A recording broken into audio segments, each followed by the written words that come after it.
Hi everyone, we're here today to show you how to install your nest box now that we've assembled the top pole with the predator guard in the nest box.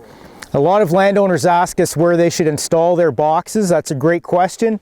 Ideally, you want to check out the potential sites in the summertime.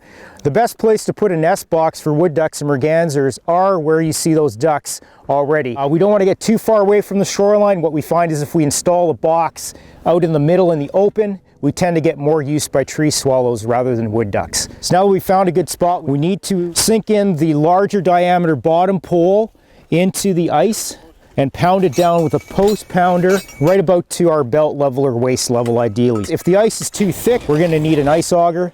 We'll auger down. Hopefully the water depth is deep enough and we'll be able to pound it down. If it's not, we may have to drill a couple other holes around, just move a bit further away from the shoreline. You want to make sure you shove the pole in the right way. The way you can tell the top from the bottom is the top has a hole drilled in it right here for the stopper bolt. So we're going to shove it in as far as you can, and then we're going to slide the post pounder on top.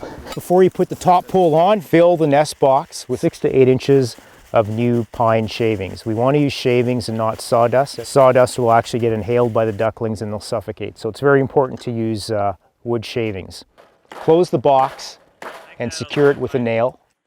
So one thing you might want to do too is to take a set of pliers and just dog ear the corner of the predator guard, and that'll keep it from uncrimping on the edges in a heavy wind. We encourage landowners to use the pole and predator guard system when they're installing nest boxes simply because it prevents raccoons from climbing up from the bottom. So now before we install the top pole, what you want to do is take the 3-inch stopper bolt and slide it through the hole and just tighten up the nut.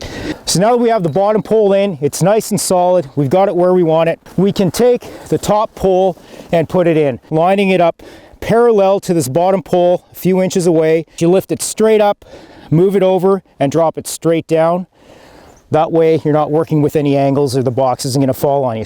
So here you can see, you look up at the box, the opening is facing the forest, which is not what we want. So we're going to lift it up, turn it, and it's going to sit down and it's going to face the open wetlands. A lot of landowners ask us how many nest boxes they should put up on their wetland. We always tell landowners to install 1 or 2, about 1 every 3 acres, or if you have a really sinuous, curvy shoreline and you can tuck them in out of sight from one another, that's fine as well.